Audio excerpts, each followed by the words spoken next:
Hello everyone, आज की इस वीडियो में हम सीखेंगे म्यूचुअल फंड के बारे में। देखिए म्यूचुअल फंड होता क्या है।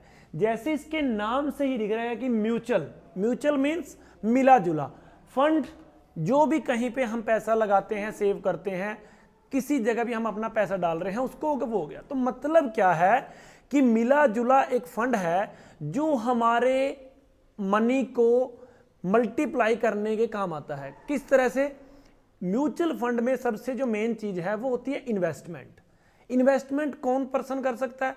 इन्वेस्टमेंट कोई भी कर सकता है, बट यहां पे काम करने के कुछ एक फायदे और नुकसान है, वो हम नेक्स्ट वीडियो में देखेंगे थोड़े। बट यहां पे हम सिर्फ म्यूचुअल फंड के बारे में इसके थोड़ा सा इसका बॉर्डर लाइन चेक करेंगे। म्यूचुअल फंड होता क्या है और म्यूचुअल फंड के एडवांटेज क्या है। देखिए म्यूचुअल फंड जो है वो एक ऐसा इन्वेस्टमेंट टूल है जो हमारी मनी को मल्टीप्लाई करने में बहुत मदद साबित करता है। ऐसे बहुत से पर्सन होते हैं, लोग होते हैं जो कि बहुत प्रोफेशंस में, बिजनेस में, जॉब में कहीं भी बिजी होते हैं और उनको शेयर मार्केट ट्रैक करने का टाइम नहीं होता और वो पैसा शेयर मार्केट में लगाना चाहते हैं। तो शेयर मार्केट के अंदर पैसा लगाना चाहते हैं तो म्यूचुअल फंड में फिर वो पैसा लगाते हैं। और म्यूचुअल फंड एक इतने जो इसके अच्छे पॉइंट्स हैं उनकी वजह से इतना फेमस है आज के समय में कि हर बंदा जिसको कुछ भी नहीं पता वो सिर्फ एक ही चीज बोलना चाहता है, मैंने सिप करवा रखी है। सिप का मतलब क्या है? SIP, systematic investment plan. SIP अपने आप में एक बहुत बड़ा डिसिप्लिन है। मींस जिस जगह सिप लगा दी मतलब क्या है? आप हर महीने उसमें पैसे लगाओगे।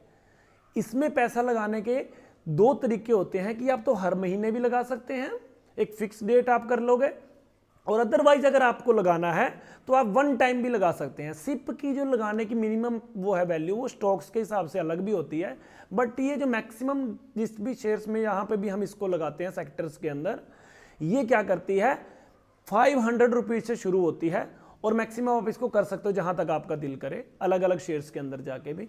बट जो हम करते हैं वन टाइम का क्या होता है कि 5000 से स्टार्ट होती है, 5000 कईयों की 10,000, उसके मल्टीप्लाई में जाके हम वन टाइम कर सकते हैं।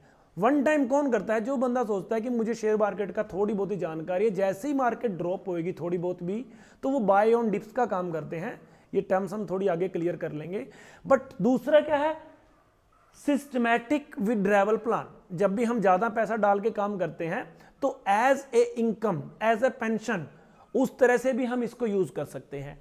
STP लगभग सेम इसी तरह का है, सिस्टमैटिक ट्रांसफर प्लान। इसकी एक छोटी छोटी अलग वीडियो में तीनों की अलग अलग से शॉर्ट्स में डाल दूंगा, वो आप देख लीजिएगा। बट जो मेन म्यूचुअल फंड का जो बोलते हैं कि कहते हैं कि हमें जो इसके स्ट्रॉन्ग पॉइंट है वो कौन से हैं? वो इसके दो स्ट्रॉन्ग पॉइंट यही है, डाइवर्सिफिकेशन और एवरेजिंग। ये दोनों चीजें है क्या? एवरेजिंग में कैसे निकलेगा और डाइवर्सिफिकेशन में क्या निकलेगा? देखिए होता क्या है, जब भी हम पैसा लगाते हैं शेयर मार्केट के अंदर, अगर हमने पैसा लगा दिया, सिंगल शेयर में पैसा लगा दिया और वो शेयर अगर डूब गया तो हमारा पैसा भी वहां पे एकदम से डूब गया, हम लॉस में आने के चांसेस हो जाते हैं। तो म्यूचुअल फंड क्या करता है? हमारे पैसे को डाइवर्सिफाई कर देता है कि अगर हम सिंगल कंपनी में पैसा लगा रहे हैं तो म्यूचुअल फंड क्या करेगा, हम अगर मिक्स्ड फंड में डाल रहे हैं, वो अलग अलग कैटेगरीज हैं। अगर हम डाइवर्सिफिकेशन का यूज उठा रहे हैं तो कैसे होगा? नंबर एक, अगर हम 10,000 रुपए सपोज कीजिए 1 मंथ का डाल रहे हैं तो म्यूचुअल फंड क्या करेगा? पहले तो उसको 10 सेक्टर में डिवाइड कर देगा।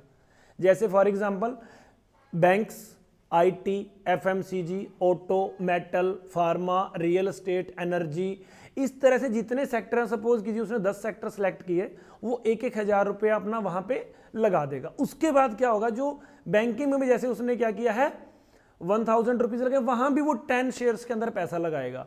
Means HDFC, ICI, SBI, Kotak, IndusInd, तो इस तरह से जितने भी अलग अलग शेयर्स हैं उन शेयर्स के अंदर ये सभी में पैसा अलग अलग करके लगाएगा।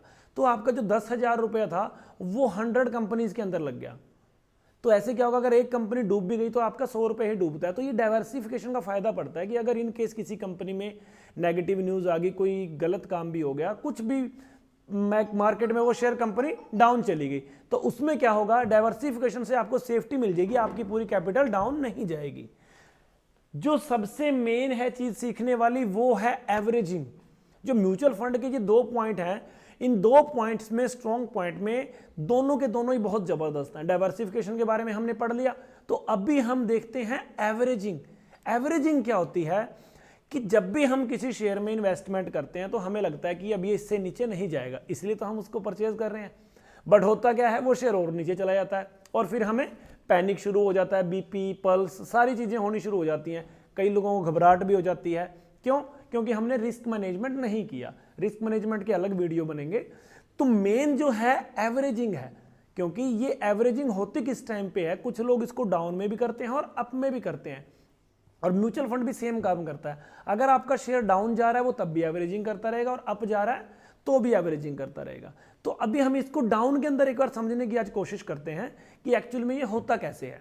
सपोज कीजिए आपने कोई शेयर था, उसका प्राइस था 50 से, समझ लेते हैं हम छोटा एग्जांपल करने के लिए, 50 रुपीज में कोई शेयर का प्राइस चल रहा था और आपको लगा कि यार ये शेयर यहां से ऊपर ही जाएगा। हम सोचते जब भी खरीदते हैं लगता तो यही है कि शेयर ऊपर जाएगा, बट होता क्या है, वो शेयर उल्टा चला जाता है। वो हमारी गलती नहीं है, वो मार्केट का रूल्स है। मार्केट उल्टी भी चलती है, सीधी चलती है। अगर इतनी आसानी से ही हमें पता लग जाए तो फिर लोगों को सिखलाई लेने की जरूरत ही क्या, फिर तो घर बैठ के अपने आप ही काम हो जाएगा।